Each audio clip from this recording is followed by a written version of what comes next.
Well, a question I'm asked a lot as I've spoken at various places or when I get phone calls from individuals who want to discuss this is, does it matter where the Israelites are? I mean, does it matter who they are? And my answer to that is yes, it makes a great deal of difference. The reason is God made a covenant with Abraham and through him to Isaac, Jacob, Joseph, and Ephraim and Manasseh and all the seed of Abraham regarding future blessings and also many specific prophecies about their seed in the latter days.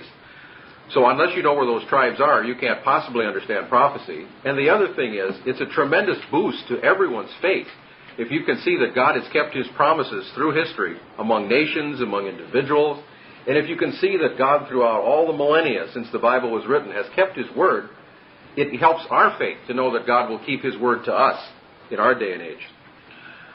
Well, also Genesis 49 contains prophecies about the roles and fates of the tribes of Israel in the latter days, and I do believe we are living in that latter day period. Since God does make those prophecies, to deny that the 10 tribes of Israel can be found in the latter days or that they exist actually contradicts the Word of God. Because God is on record that they will be here. And God gave a whole chapter giving us clues on how to find them. So it must be important to Him that we do identify them. I believe my book, The Lost 10 Tribes of Israel Found, identifies those tribes of Israel and also traces them through history. But you don't have to take it on faith, quote unquote, is the expression you hear many times. I think my book provides the evidence that documents it. Several misconceptions exist about what happened to the house of Israel in 721 BC. Most people believe three things. A, that all the Israelites went into captivity.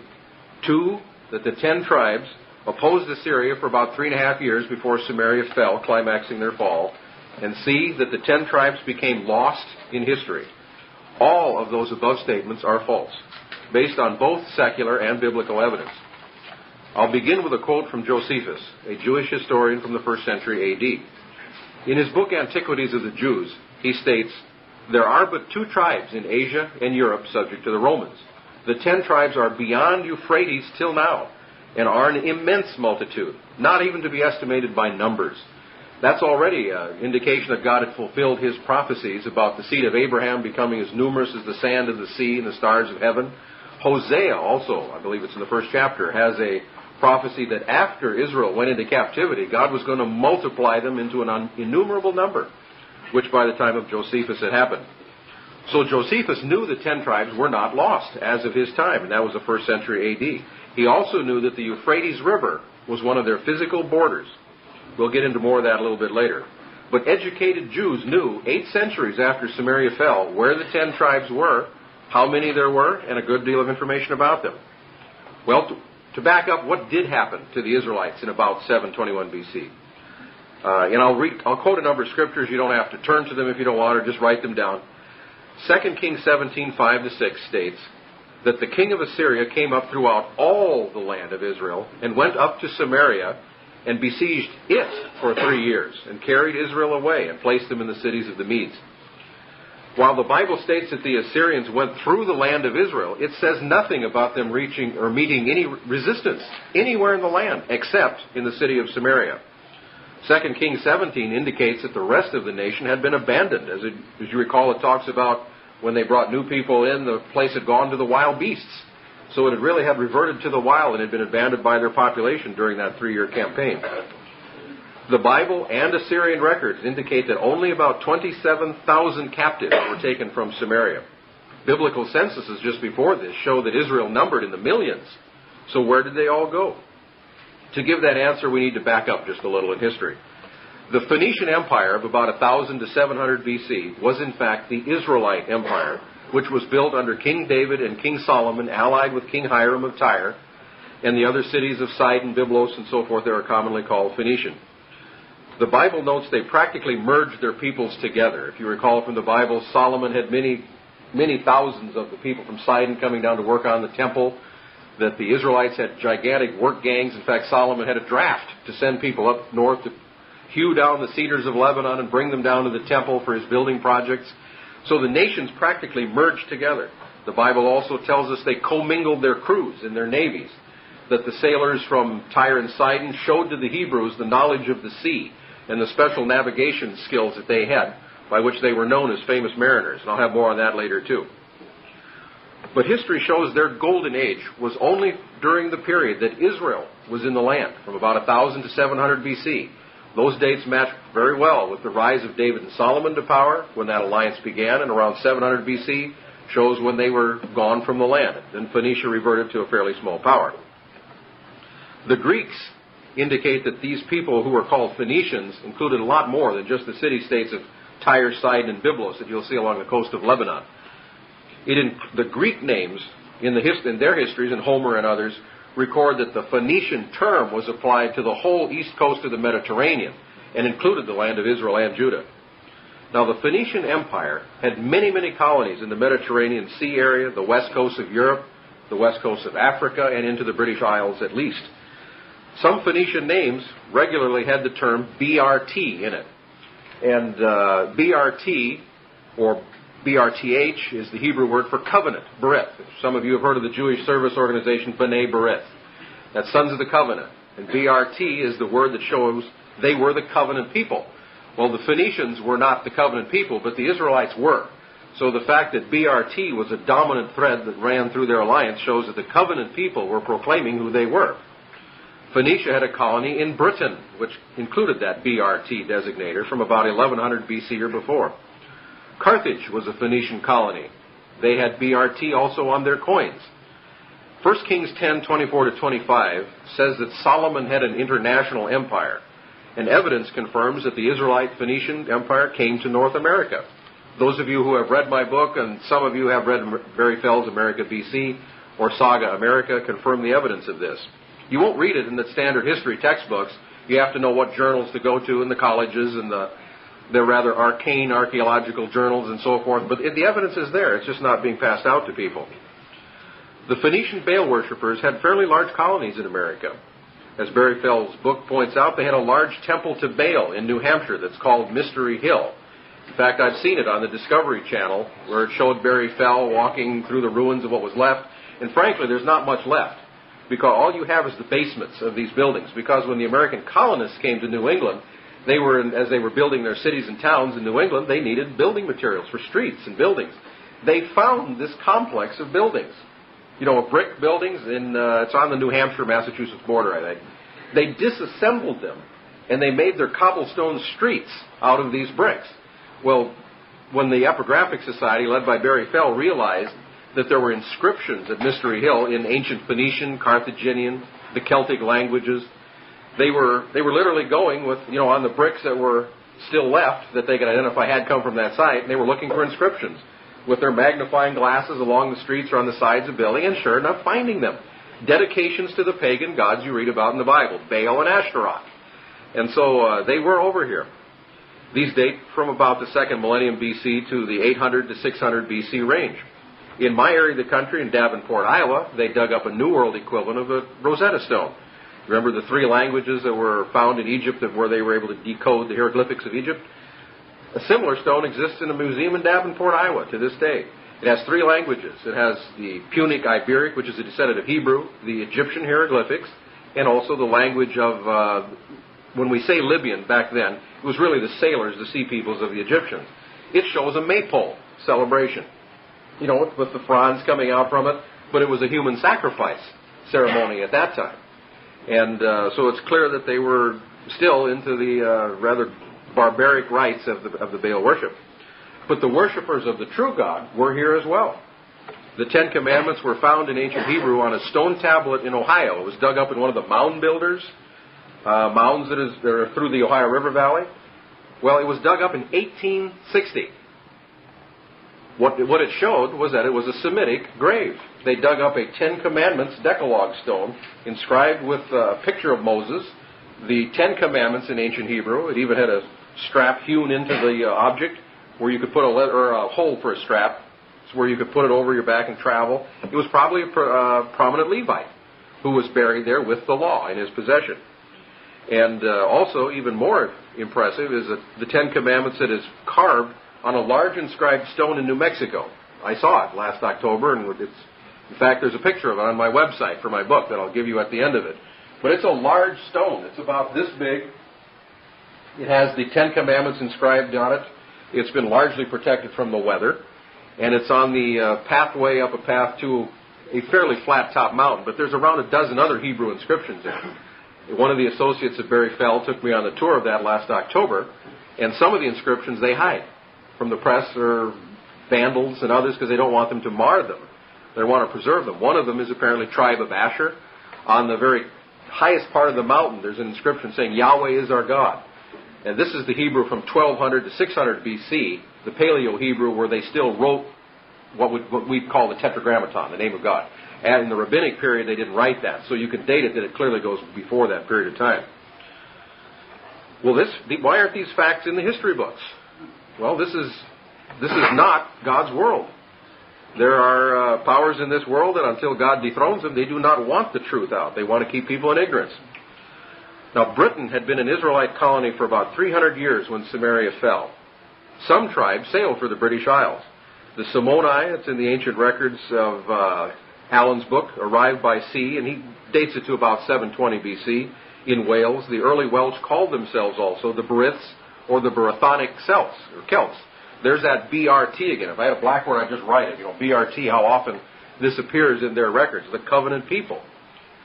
The Phoenicians had been present as miners and as traders, mining tin in that area for many, many years, even before their alliance with the Israelites. The Tuatha De Danann, or part of the tribe of Dan, obviously, arrived as well in the British Isles, principally in Ireland. When Samaria fell, though, most did not go a journey that far. That would have been a pretty rigorous sea voyage, especially if you're bringing your wives and kids with you. A lot went a shorter distance to Carthage, which I'll have more on later too. But I want to give you a surprise, or since you've read my book, probably it isn't that much of a surprise to this audience. But evidence exists that most of the Israelites did not go into captivity, nor did they make sea voyages to new lands, but instead migrated via land and conquered a new homeland in the Black Sea region. In 1875, an official of Queen Victoria's British government, Colonel Gawler, wrote a treatise called Our Scythian Ancestors Identified with Israel, citing many classical and medieval sources that most of the 10 tribes migrated north of Armenia and became the Scythians or Sacae of the Greek records by the Black Sea. Ortelius, who was a 16th century geographer for the Spanish king, wrote that when the Israelites migrated into the Caucasus, they took the name Gothi, which the Romans later called Goths. A medieval Jewish writer by the name of Eldad recorded, and I'm going to read his quote in direct quotes here, many Israelites did not go into captivity, but evaded the calamity, going off with their flocks and turning nomads, and that the chief or prince whom they appointed could muster 120,000 horsemen and 100,000 foot soldiers. So with an armed escort of 250,000 men, if you figure 10,000 for a division, that's quite a few armed divisions going up in terms of armed strength. This mass of Israelites, when you brought your wives and the children with you, the whole mass of people, easily numbered 1 or 2 million, perhaps more. The Bible shows several prophets had warned the 10 tribes that Assyria would conquer Israel if the nation was going to fall. Since millions left voluntarily, either by land or by sea, it indicates the 10 tribes, for the most part, heeded the prophets at the end. And there's a hint of this in the Bible, that Israel was taking an effort back toward God at the time the nation fell. Just before Israel fell for the last time, if you recall, there was a war between Israel and Judah. The Israelites won at that point, and they were carrying, I think it was over 100,000 captives from Judah up towards Samaria. The men, women, children, etc. So they were a large mass to carry 100,000 into captivity of their own brethren from Judah. Before they got to Samaria, a prophet of God met them and told them to release the captives and send them back. Well, the king of Israel was waiting in Samaria for all this war booty. I mean, this was a lot of wealth for him, a lot of status to take all these captives. His own people, the Israelites, heeded the prophet. They didn't even consult the king. When the prophet said, let him go, they let him go. And they sent him back with provisions and their clothing and gave them all their material back. That shows, when you've got all that wealth that you've conquered and have the right to by right of conquest, you give it all back to your conquest because the prophet of God told you, that's showing a great deal of faith in God at that point. And in carrying on with that very theme, when the Scythians or Sacae were located up in that Black Sea region, of course the Sacae was, again, I just picture the word Isaac, and Sacae is S-A-C-A-E. It has the syllable of sac, Isaac or Itzhak right in it. fitting that prophecy in Genesis 21:12, that in Isaac will your seed be called, and they carried the name of Isaac with them. Herodotus, the Greek geographer, recorded, of these Scythians, it says that they make no offerings of pigs, nor will they keep them at all in their country. To the extent Scythia is ever discussed in a text, very likely very little, it probably does not mention that they were pretty much kosher in their approach to the meats. Idols were singularly absent in Scythian relics. A Scythian king was even executed for participating in a Greek, I think it was a Bacchanalian festival with the riotous, drunkenness and so forth like that. Probably a lot like a Mardi Gras. But anyway, it's actually kind of an interesting story, and Herodotus records it, that the Scythian king had adopted Greek ways, and he happened to arrange his schedule, so he was in Athens, I think it was at that time, of the festival of Bacchus. Another Scythian businessman was there and recognized him, essentially dressed in drag, going through the Mardi Gras festivals where they dress up in all the bizarre costumes and cross-dress and everything. Well, that was the Scythian king enjoying himself that way. But Scythia was the largest wheat supplier to the city of Athens, so there were Scythians regularly there who were businessmen. He saw through the disguise, and the Scythians hunted down that king and wouldn't stop looking for him until they had executed him for that idolatry, because they did not permit that.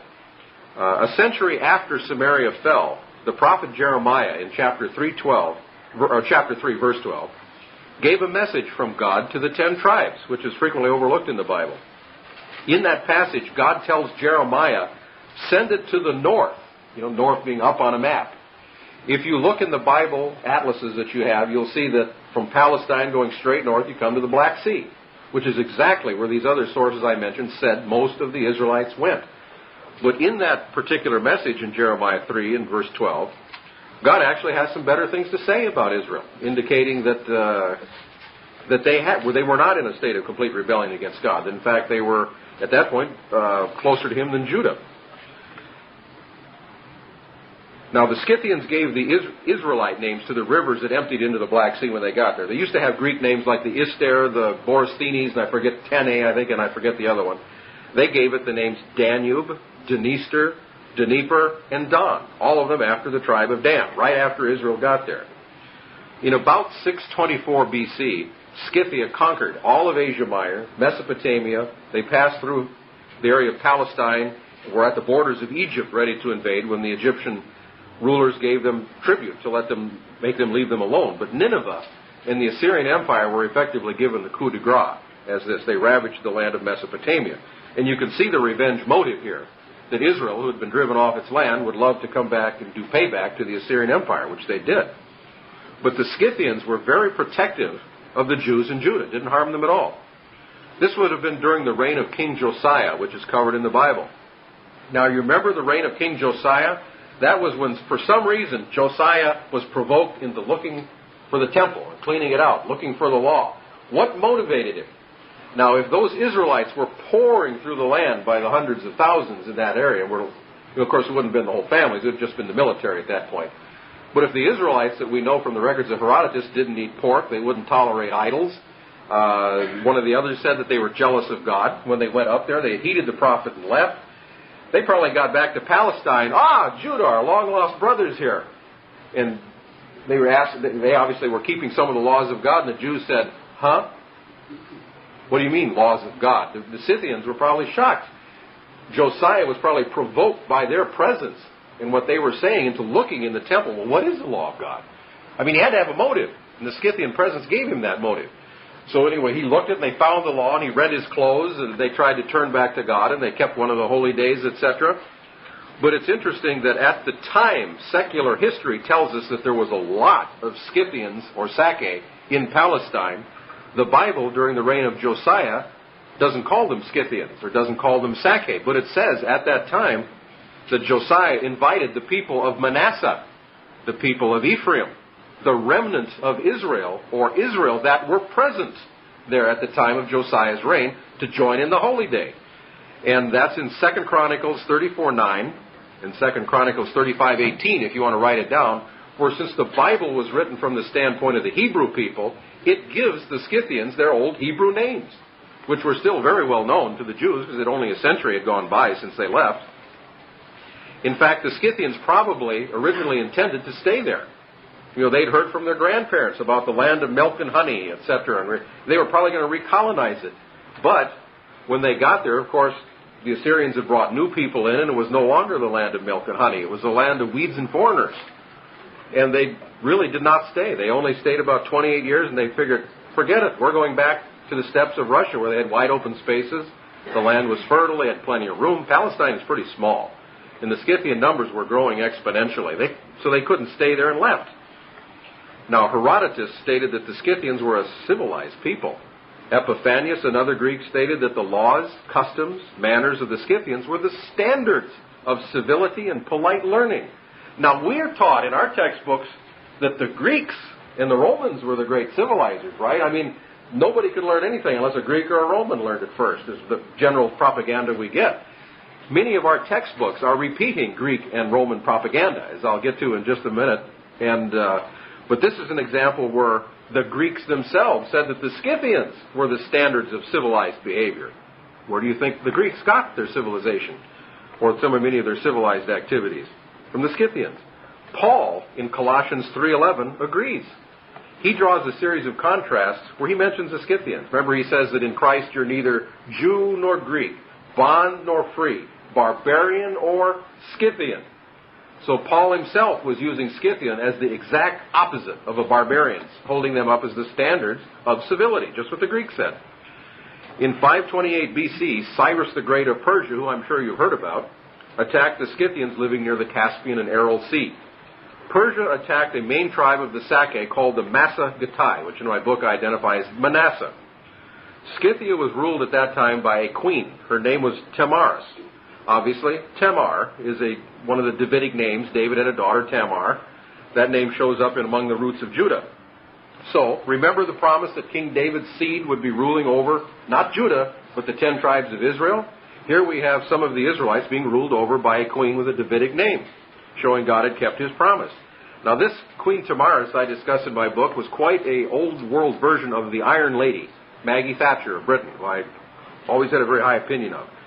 But this queen was a tough lady, and when Cyrus the Great attacked, she warned him to stay out and told him he would get his fill of blood if he didn't leave. But they tried to keep the peace. Persia was the aggressor. The Scythians said, why don't you go back to your own place, we'll live in ours, and let's avoid all this bloodshed. Persia would have none of it. So they attacked. Queen Tamaris led her army against the Persians. Cyrus the Great lost his life. He was killed there. Most of his army was destroyed, which the Greeks record of this battle. The Massa Getae utterly crushed the Persian Empire, and yet you hardly hear about them in any of the history books.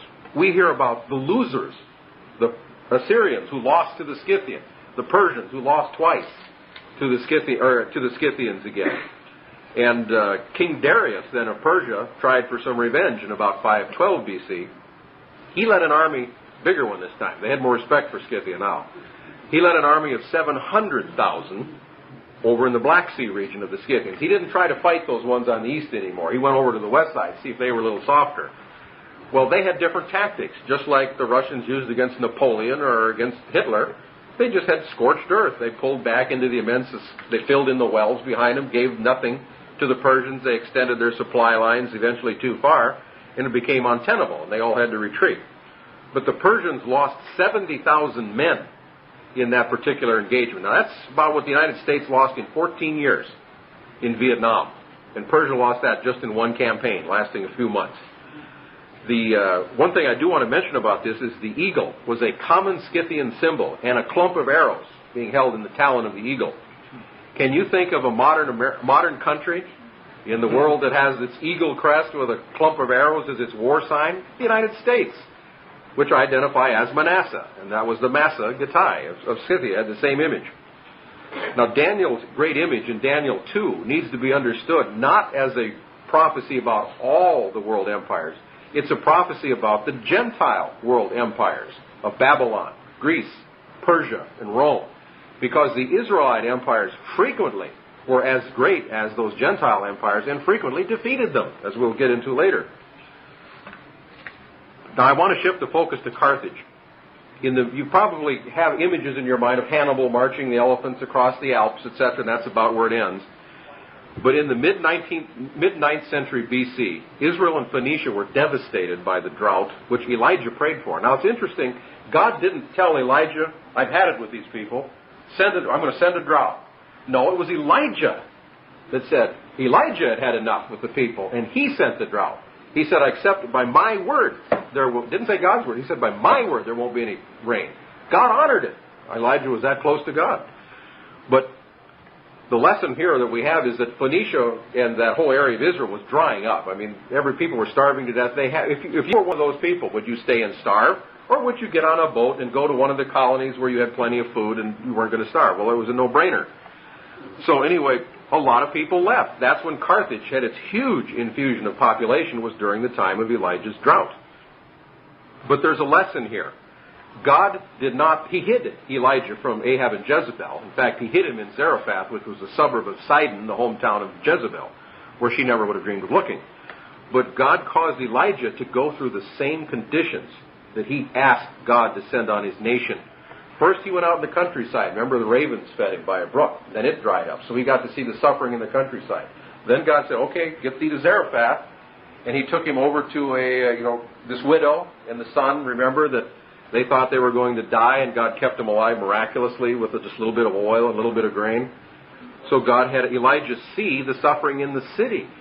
3.5 years went by, and Elijah still didn't give the word to send any rain. He must have really been angry at him. In fact, God is the one that put an end to it. His mercy entered the situation before Elijah. Elijah was still going to go on. God said, this is enough. I'm going to send rain. He arranged the confrontation with the prophets of Baal at that point. But there's a lesson in here that we have to be careful what we pray for our nation, because you're going to get it yourself often. As you sow, so shall you reap. With what judgment you judge, you'll be judged. And so anyway, if a person prays, well, just punish our people, Lord. They're just a bunch of sinners. Send them into captivity. Well, that's scary language, because God says, okay, if that's what you want. But on the other hand, if you're like Moses on the mountain and you intercede for the people and you say, spare your people, O Lord, forgive them, deliver them from their enemies, you're more likely to be delivered yourself. And as an aside, in Amos 6, there's a good commentary on that. It talks about people that it says they're drinking wine in bowls and listening to music, having a good time. And it says, but they're not grieved for the affliction of Joseph. It says, because of that, they will be among the first who go into captivity. So God does expect us to have an attitude of concern and be watchmen for our people. But moving on, the name Carthage comes from Roman sources. Carthage never called themselves that. If they could be resurrected now and we said, oh, you're Carthaginians, they'd say, who? Their real name was Kiriath Hadashah, which was Hebrew for a new town. The leaders of Carthage were called by a title of one of the books of the Bible, the Shofetim. For those of you who know Hebrew, that's judges. And the leaders of Carthage called themselves judges because they were not kings. They didn't take that title until after the kings of Israel fell. Carthage was a crown colony, just like Canada, Australia, New Zealand, were crown colonies of Great Britain when their kings had real power. The priests of Carthage were called the Kohanim, after the Cohens. The term rabbi was noticeable. Historians state that the sacrificial rites bore a very significant resemblance to the book of Leviticus. The Encyclopedia Judaica also acknowledges that Hebrews, or Israelites from Palestine, were with the Phoenicians when they founded Carthage. Carthage grew strong and rich. They had such a powerful navy that for centuries they forbid the Greeks and Romans to even go out into the Atlantic. That was their private playground and their private domain, because they exploited the Atlantic world for their own wealth. And Carthage was known as an incredibly wealthy city. Carthage had Gibraltar, or as they called it, the Pillars of Hercules. That's one of the gates of their enemies, which is one of the promises that God gave Abraham for his seed. Frederick Pohl's book, Atlantic Crossings Before Columbus, quotes 2 Greek accounts of Carthage's secret Atlantic land. So they learned about it, they just couldn't go see it. One is a fairly respected source, Aristotle. He states, in the sea outside the Pillars of Hercules, the Carthaginians found a wilderness with navigable rivers. Carthage, the master of the Western Ocean, which meant the Atlantic, observed that many people attracted by the fertile soil and pleasant climate resided there. Carthage decreed no one else, under penalty of death, would be allowed to sail there.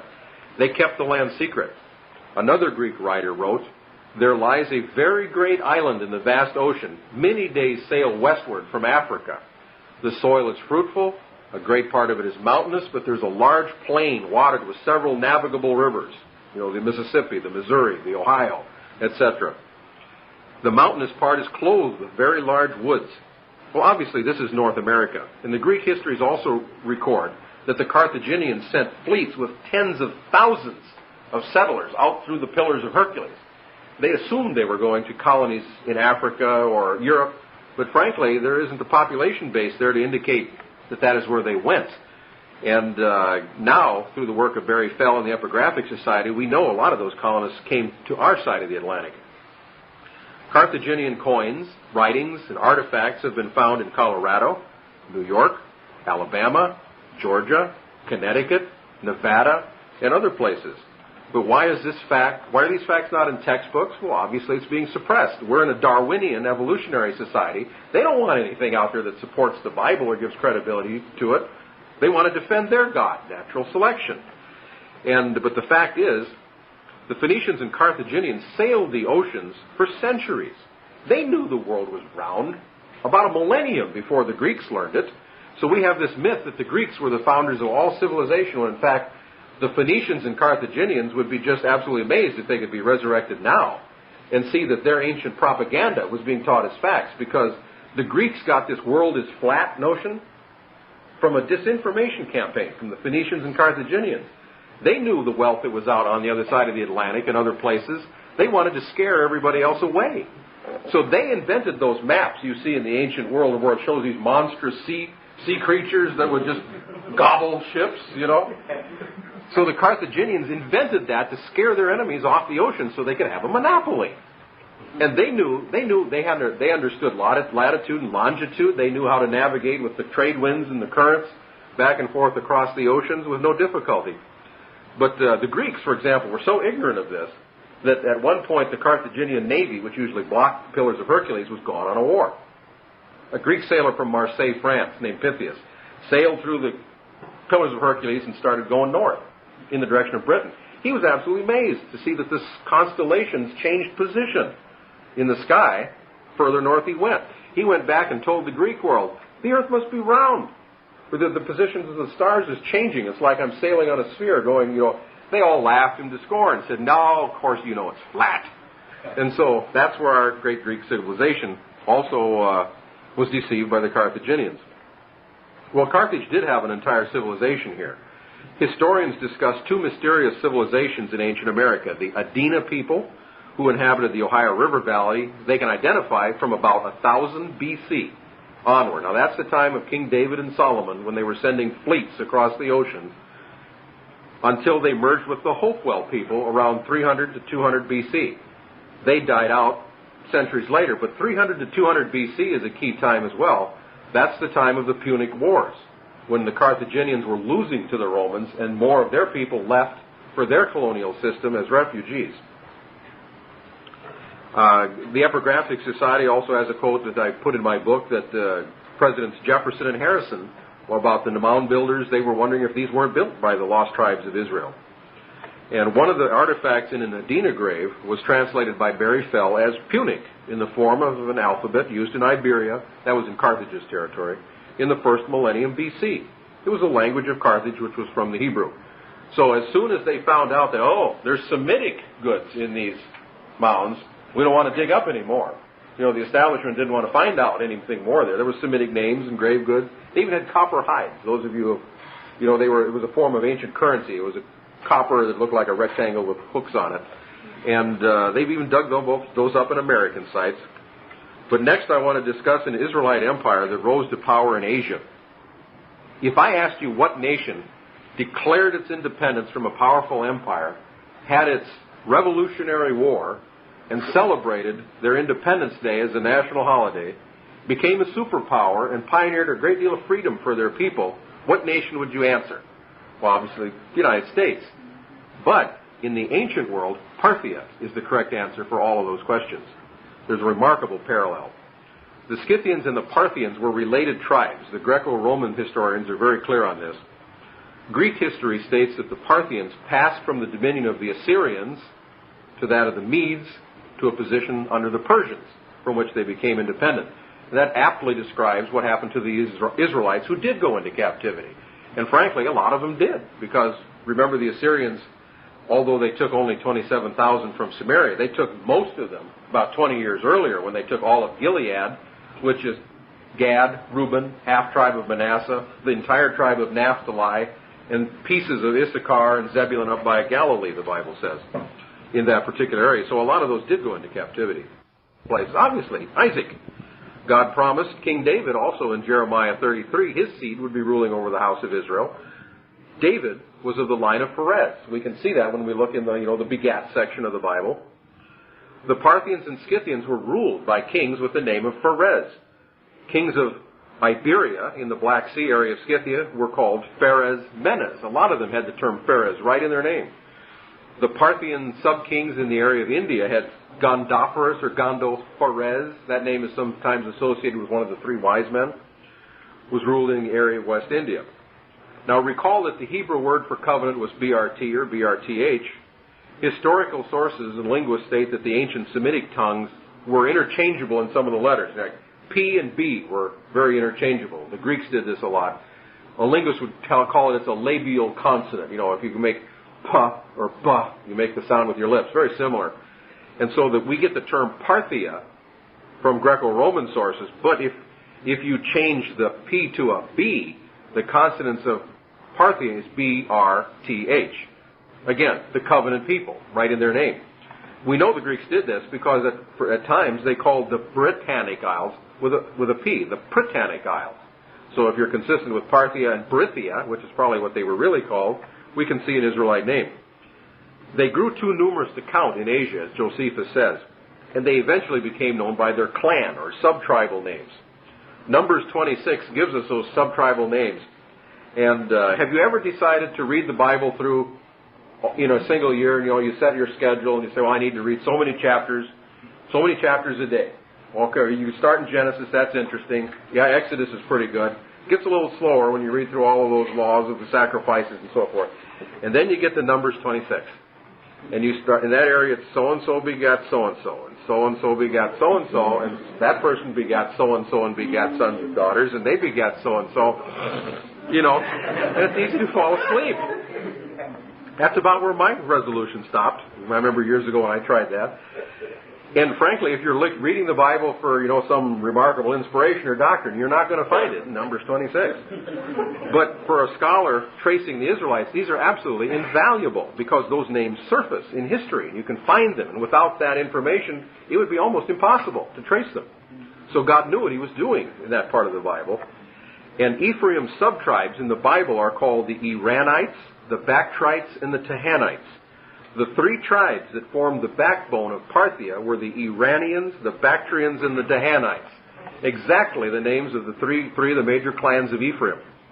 The Iranites lived in the cities of the Medes, which is where we know a lot of the people from Samaria were taken while they were Ephraimite from Samaria. The Ayatollahs of today's Iran would be most upset if they knew that in the English language the name Iran comes from Iran, one of the names of the sub-clans of Ephraim. So Iran, when you see it on a map, that's an Ephraimite name, where Parthia used to be. Parthia was formed by the sub-tribes of Ephraim rejoining with other tribes, and Scythia's chief tribe was Manasseh.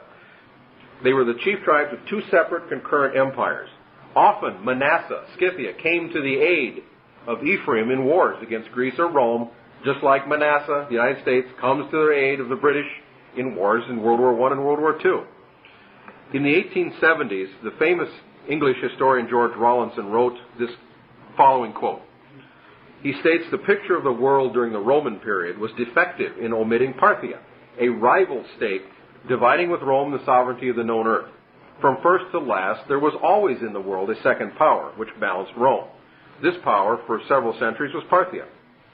Parthia declared its independence from the Seleucid Greeks around 250 BC. It grew into an empire, conquering Persia, Media, Babylon, other Asian kingdoms. A great Parthian monarch, Mithridates I, did most of the expansion. Rawlinson discusses him very favorably. Have you ever heard about him in your history text? You've heard of Alexander the Great, Cyrus the Great, maybe even Ashurbanipal of Assyria. Mithridates I conquered as much as they did, and built Parthia into a big empire, but you won't hear a word about him in a history text. He conquered most of known Asia at that time. Strabo, who lived just prior to Christ, a Roman historian, stated that the council of the Parthians consists of two groups. One, that of the kinsmen of the king, in other words, those with the royal blood, and the other, that of the wise men and the magi. Now, we heard that name before, wise men and magi, especially around Christmas time. The Parthian kings were elected by a joint vote of both bodies. The commoners didn't vote. But the kings were not automatically the first, the eldest son. They were elected by a joint vote of the nobility and the relatives of the king. But they always had to come from the royal house. Just the seed of David is what they were. But the bicameral election of the kings of Parthia is one of the best-kept secrets in the ancient world. I mean, this predates the Magna Carta by a long time, millennium and a half. The Magi, who were Parthia's priests, were the sole inhabitants of many large towns, which they governed as they pleased. Well, where have we heard of that habit before and that custom? Remember in Joshua 21, the Levites were given in the Promised Land 48 independent cities that they could govern as they pleased. Parthia had the same custom for their hereditary priests. Many cities were self-governing. Greek cities and Jewish cities were allowed to self-govern themselves with very little interference from the national government. Boy, that sounds good. That's more freedom than we have in the United States now, with a national government that basically tells you an awful lot now through executive agencies.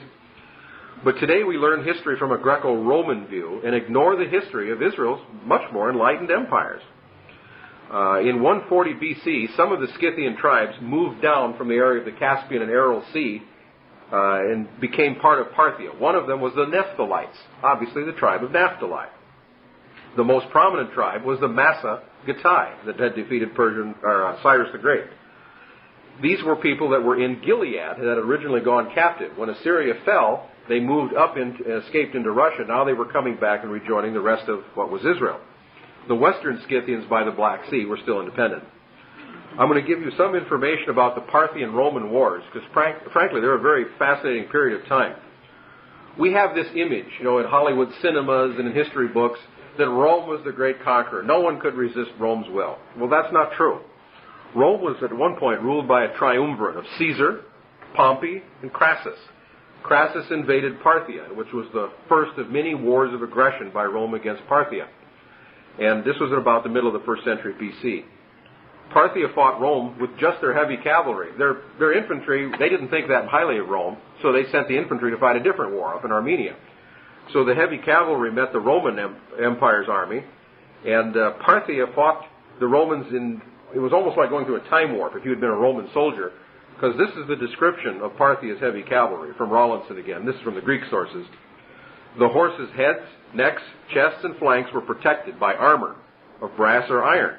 Their riders had armor and helmets of iron. They carried a long spear or pike, formed a long line in battle, and bore down on the enemy with great weight. It sounds like the knights of the medieval age, doesn't it? And the Parthians even had jousting, where their knights would line up and try to dehorse each other. And Gibbon's book, I think it's Edward Gibbon in his book too, comments that the feudal society of Europe came right from, it is remarkably common to the feudalism that reigned in Parthia. And indeed it did. So in 53 BC, Parthia killed half the Roman army and Crassus. But notice the difference here, what they did with their captives. When Rome conquered a people, they would drag their captives through the streets of Rome, and parade them with necks around them or chains and humiliate them. Parthia didn't. The captive Roman soldiers that they captured, they took them into captivity, if you can call it captivity. They made them free men, gave them land up by the Caspian Sea, provided wives for everybody, and said, "You're Parthians now." And the Roman state loved it. Those particular ones became part of Parthia from that on. And in fact, many of the provinces in Mesopotamia in these wars, they would fight Rome to get under Parthia's rule because it was so much more beneficent. Well, Parthia counterattacked, and they drove Rome out of Palestine, out of Syria, out of Asia Minor, back across the Bosphorus and Dardanelles, and back into Europe. You don't hear about that one in the textbooks either. That was one of the most massive Roman defeats in history. Parthia ruled Palestine for a number of years. They had a vassal king who was ruling over Jerusalem. This was around 40 AD at that period of time. And they ruled 40 BC. And they ruled for a number of years. So at the time Christ was born, there were people alive walking the streets of Jerusalem who remembered how much nicer it was to live under Parthia's rule. And they wanted it back.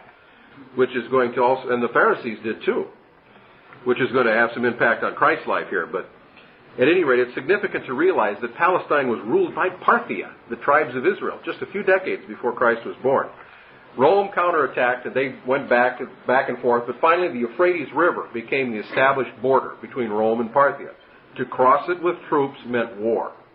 But if you stayed on your side, it was a time of peace. And then for about 80, 90 years, there was a period of détente, to use a modern term, where they did not fight each other. Trade flourished, etc. This is the time when Christ was born. Were they lost? No. Remember, Josephus wrote after this that the 10 tribes were beyond Euphrates, an exceptionally great multitude. And in naming that border, he was naming the border between Rome and Parthia. And for example, if we were speaking in Texas, say we were in El Paso, and one of you said, well, I'm going to go across the Rio Grande this afternoon or this weekend, we would understand that as an idiom for, well, I'm going to Mexico, because it's such a well-established border. For centuries, the Euphrates was the border between Rome and Parthia. So, and of course, Josephus wasn't writing for those of us in the year 2000. He was writing for his audience then. And when he wrote the words across Euphrates, they all understood, oh, in Parthia. But we don't get that because it was an idiom. But anyway, I want to give you some information on the life of Christ in the context of Parthian Roman affairs, because our Savior was a much more prominent individual in the world events of his time than we have in our understanding. The Magi, remember, were the ones who chose Parthia's emperors. They even had the power to impeach emperors, to use a modern term, and dethrone them and replace them with somebody else. Some of those same Magi came to worship Christ, and prior to Jesus' birth, Parthia had a string of very horrible rulers. Because Parthia had the rule where anyone of the royal blood could become the next emperor, they all saw each other as rivals. So when a male would become emperor, at this particular period of time, they would kill their brothers, their fathers, their grandfathers, their nephews, their cousins, son-in-laws. If they were male, they killed them because they didn't want any rivals. Well, the Magi were responsible for making sure there was still some living, breathing seed of David, of House of Perez, to stay alive for the next emperors. So anyway, the Magi would take children or various youths, and they would send them to the Scythians, their relatives up north, other Israelites, during this time of peace. They even sent them to Rome to keep the royal seed alive, to protect them from their own emperors. In fact, they did send to Rome one time for a Parthian to come back and rule them because they couldn't find any in Parthia.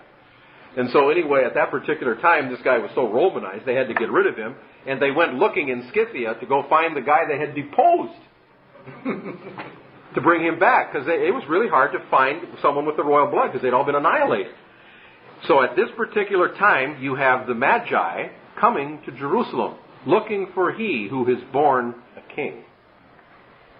And they found Jesus Christ, who had the line of Perez in him. I mean, the accounts in Matthew, etc., tell us of his Davidic line back to David and the Perez.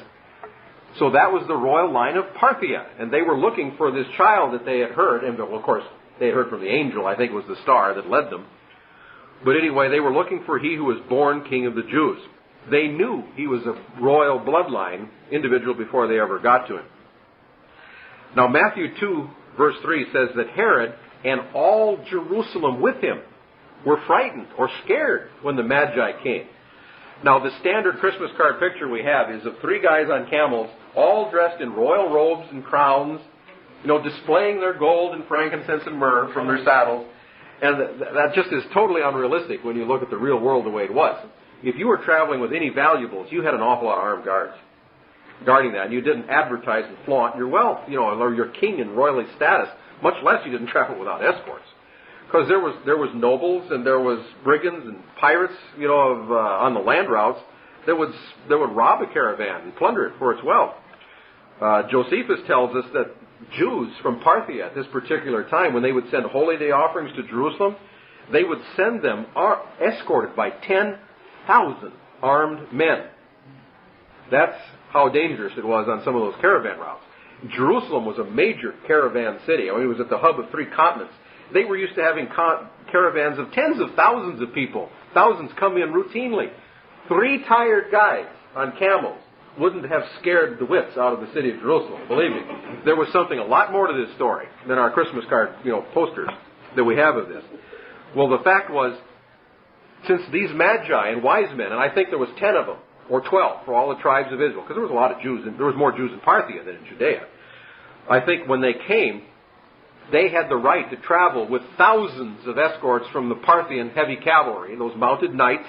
They'd have come with their banners flying, etc. They'd have been accompanied by animal handlers and cooks and bakers and who knows what else. It was a whole city on the move. And when it was a time of peace, so Rome wasn't expecting any attack. They wouldn't have had many troops in Jerusalem, just garrisons for quelling local rebellions. When they saw coming over the hills the Parthian standards in the sunlight glinting off the armor of thousands of troops, and they remembered, that just a few decades before Parthia had conquered Jerusalem and ruled it.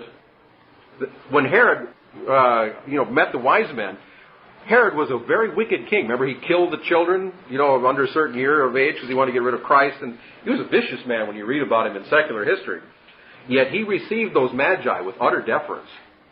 When the magi came into him, probably escorted by a number of their soldiers, Herod, I think, was expecting terms of surrender. And instead, he heard them asking for help in finding a child.